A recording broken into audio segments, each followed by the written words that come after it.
Good morning, Year 12. Hope you're all well. Just wanted to make a video to do a few reminders for your hypothesis testing, which is going to be your next couple of lessons work. It's my first attempt at making a video, so A, feel special, and B, be kind. A couple of things just to remind you, and then a couple of things you haven't necessarily seen before to finish off our work on hypothesis testing. So a couple of reminders to start with.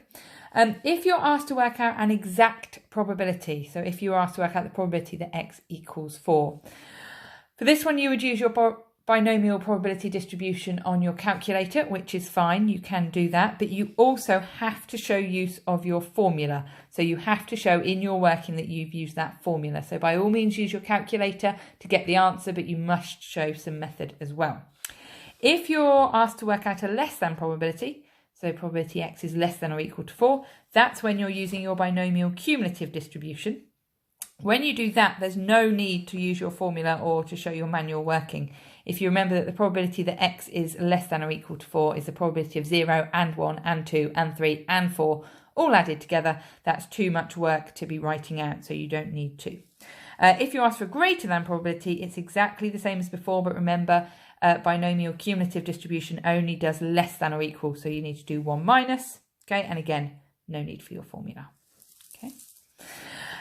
If you're asked to work out the mean, which is sometimes called the expected number, exactly the same thing for a binomial distribution, you can do that using the formula mean is n times p, so the number and the probability from your distribution, multiply them together to get the mean.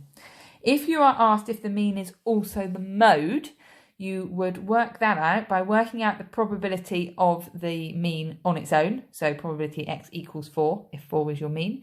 You would then also work out the probability for the values either side, so probability of x equals 3 and x equals 5.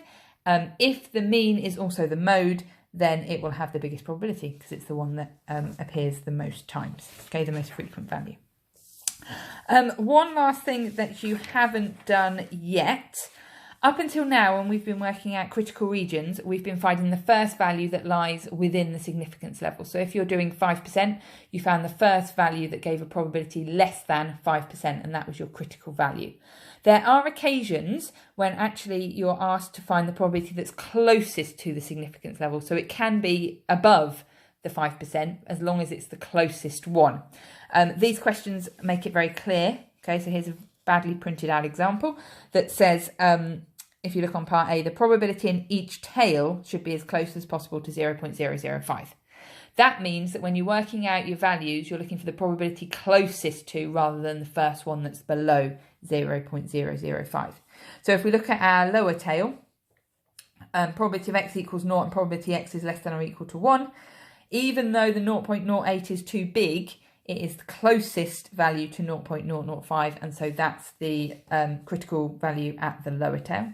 For your upper tail, you will see that I've worked out 3 values there, 6, 7 and 8, and the one that is closest is greater than or equal to 7, so that would be the top critical value and region.